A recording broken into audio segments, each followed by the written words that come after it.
Hallelujah.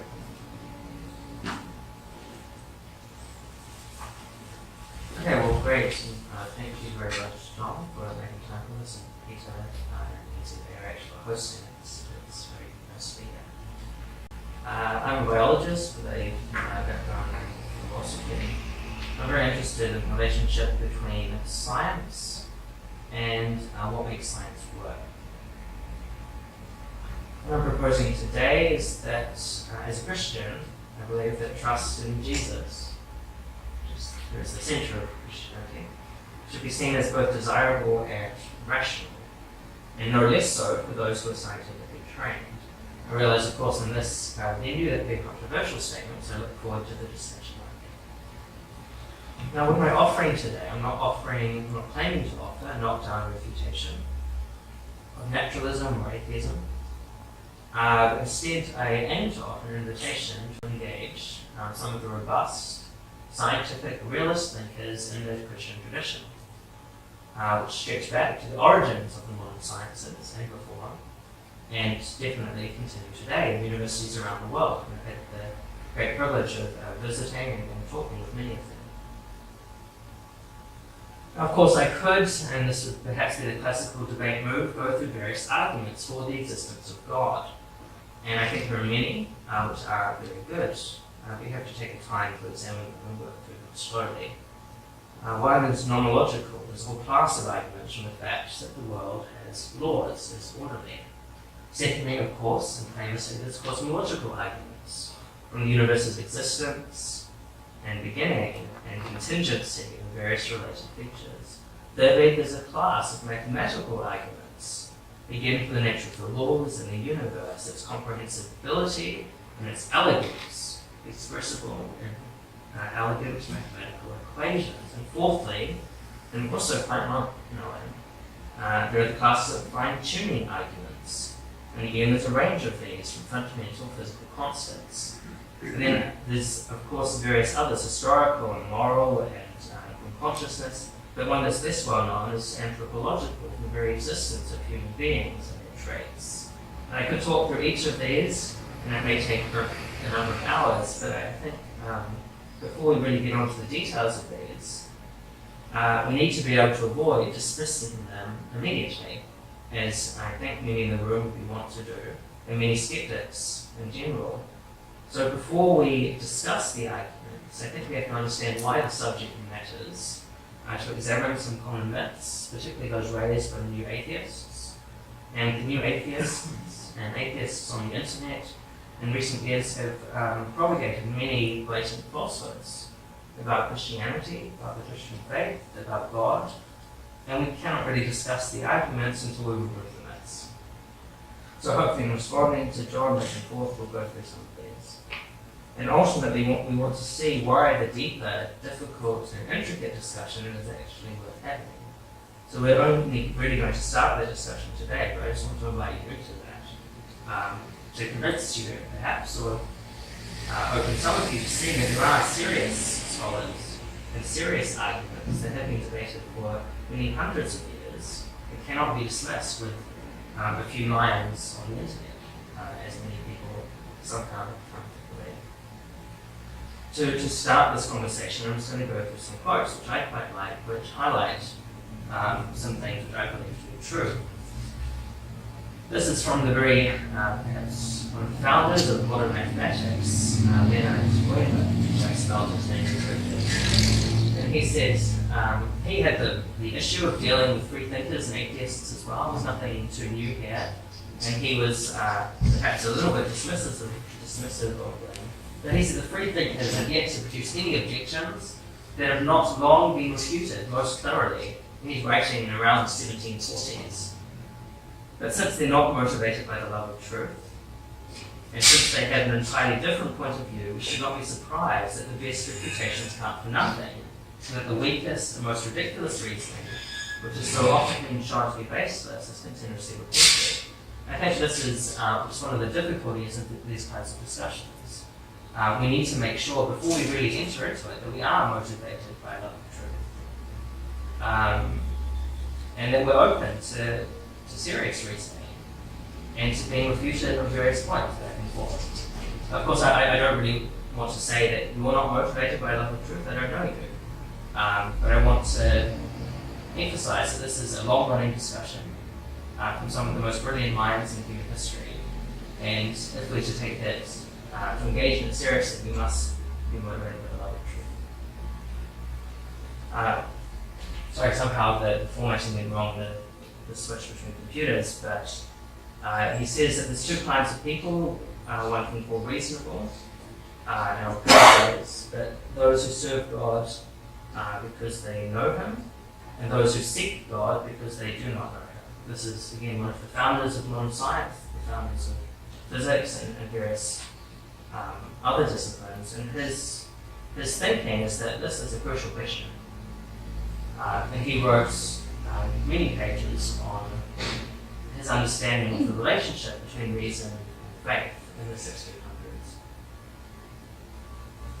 Robert Boyle wrote a book entitled The Christian Virtuoso, showing that by being addicted to experimental philosophy, a man is rather assisted and indisposed to be a good Christian. So again, he's a founder of chemistry, and he argued that the very methods of science of which John and I are both big fans support Christian faith rather than negate it.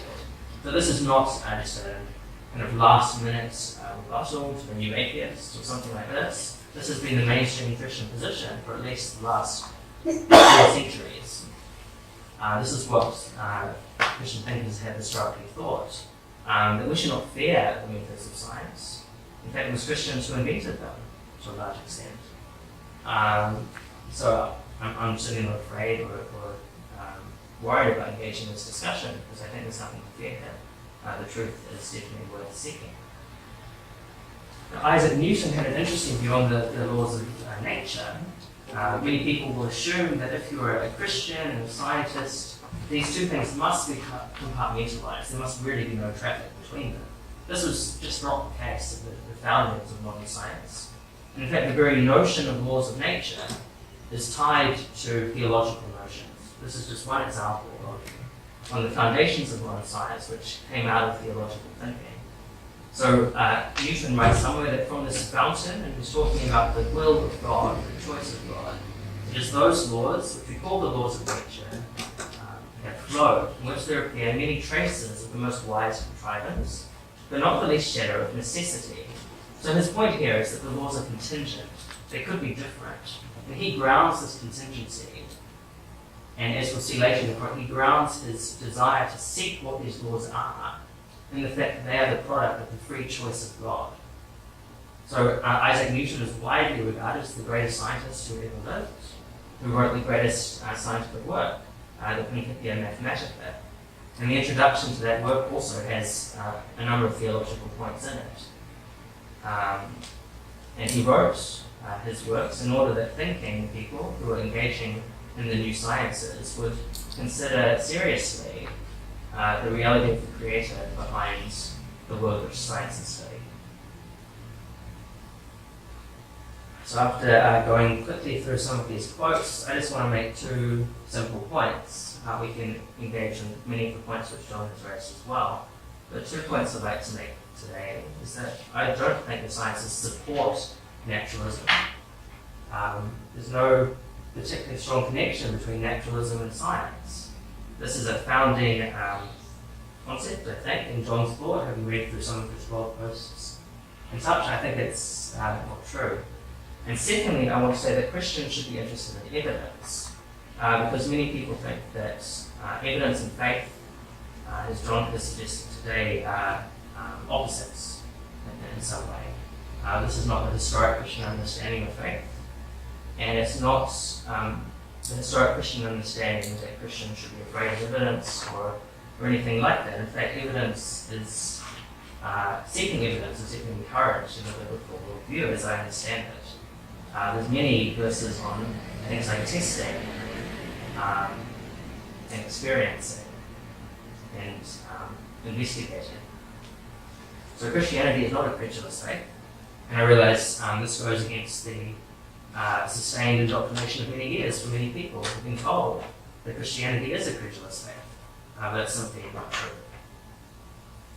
So the first point is that the sciences do not support naturalism. Just a couple of things to go through that.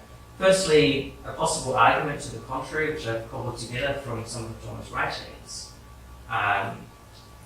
We could say premise one, science assumes naturalism.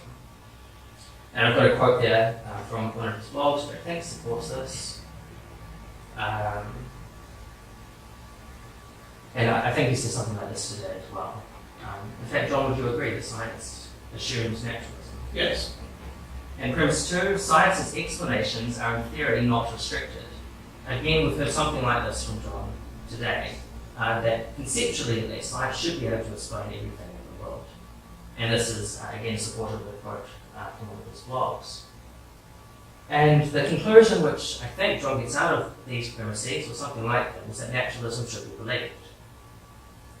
And fair enough, I think the argument makes some kind of sense, but the difficulty is I think both premises are false.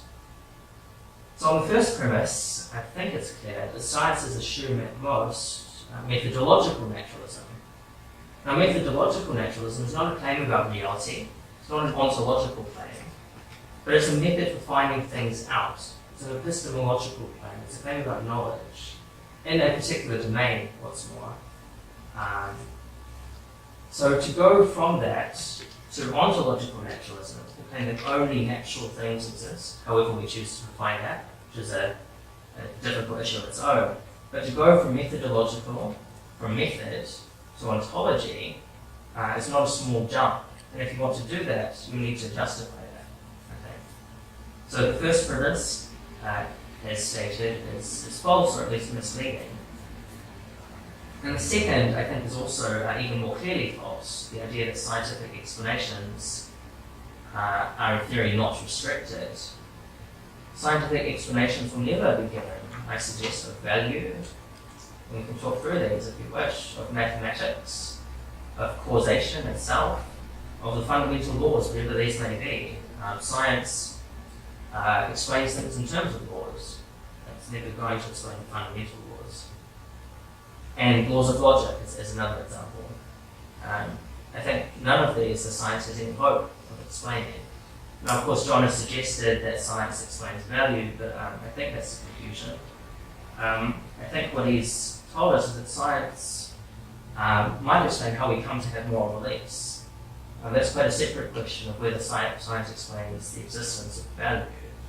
In fact, I think what John's offered in his discussion of morality would be seen by some atheists as a kind of evolutionary debunking argument of morality.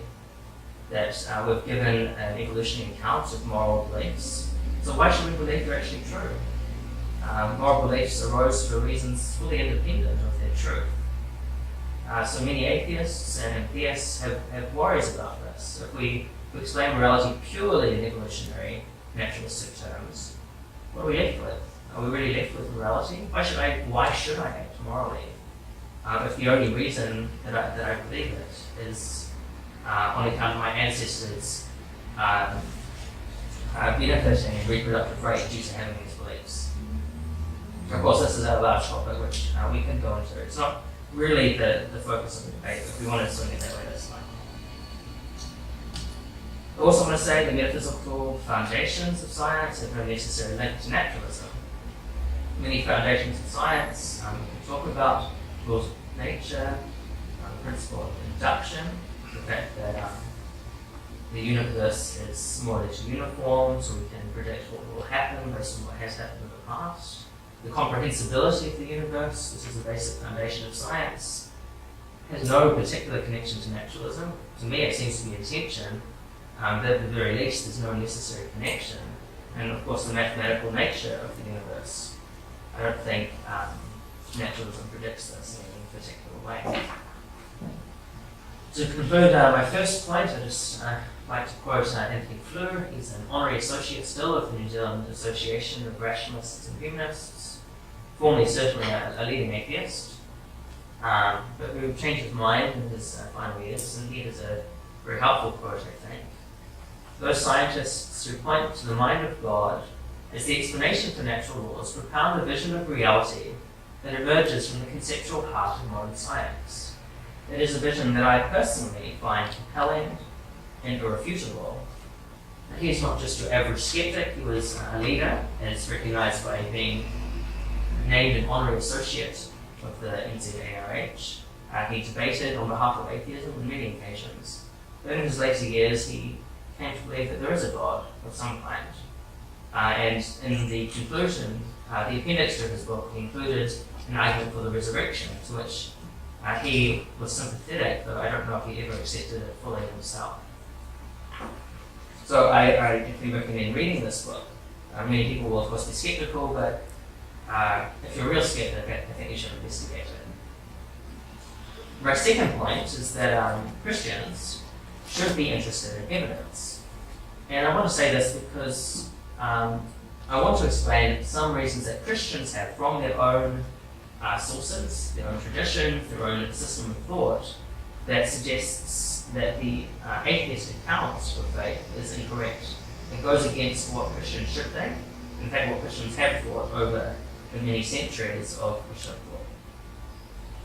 One example, I think Jesus was interested in evidence. In many of his parables and accounts and stories, he drew attention to nature. He didn't just say have faith, he didn't just say believe what I say, but he used examples.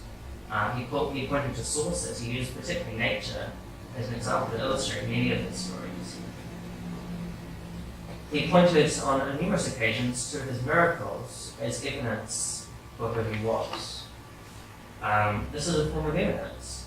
If someone actually saw something which appeared miraculous, this would be evidence that the person who performed the miracle was doing something unusual, perhaps outside of nature. He also appealed to the Hebrew scriptures as evidence. Now, of course, there are many issues here. People say these things are not evidence, but the point is not just appealing to faith in some abstract sense. He's appealing to outside sources. Now, a famous story, of course, is the story of doubting Thomas. Many people will point to this and say, look, Jesus is castigating evidence. He's saying you just have faith. But I don't think this is what he's saying. So you find that in the Gospel of John, which is the book I recommend reading if you want to investigate these things. And he says, because you've seen me, you've believed. Speaking to Thomas, who had doubted him.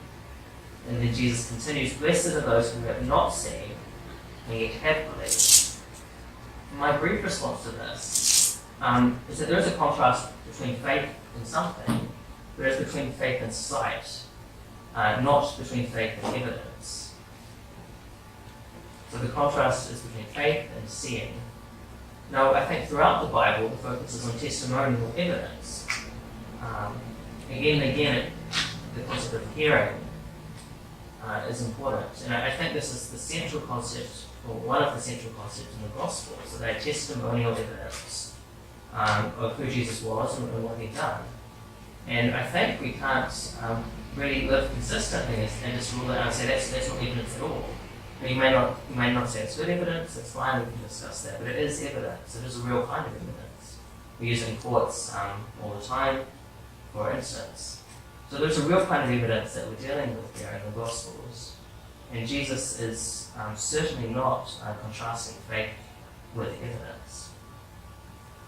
The Christian tradition cares about evidence, and I could have, I think, found hundreds of quotes to this effect. I thought I'd just find a nice and early one, going back to the 4th century. An example of an early church father, an early church theologian, giving arguments for belief in God. And he deals with it very quickly because there weren't really any atheists in his time and place. But he says if there were atheists, this is how we could interact with them. Should your opponent say there is no God, then from the consideration of the skillful and wise economy of the universe, he will be brought to acknowledge that there is a certain overmastering power manifested through these channels. It's not very kind of plain English, but what he's appealing to is a kind of nomological or ordering argument. It's the same kind of argument that ended up convincing Anthony Flew just a few years ago. Arguments from the order of nature. If you read Flew's book, you'll find his description of these, building very much on the work of Oxford philosopher Richard Swinburne, which I also highly recommend. Okay, so these were my 2 points that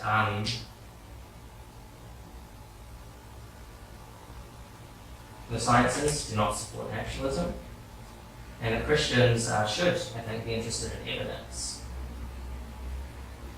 So now we could, or you could perhaps go away and consider, if you took my point seriously, you could consider these arguments for the existence of God. I think in the ensuing discussion we can maybe talk about any that John is particularly interested in. If you want to explore these things further, you want to interact with what I've said, you want to challenge me, feel free to contact me, feel free to look at my website. I'll put some links there to free stuff online. I think this is true, I think it's defensible. I've seen it argued in some of the leading universities around the world and talked with professors from some of these universities. This is not an easy discussion that can just be dismissed. There are many points that I can raise. I think we can talk through now. So thank you for listening to us.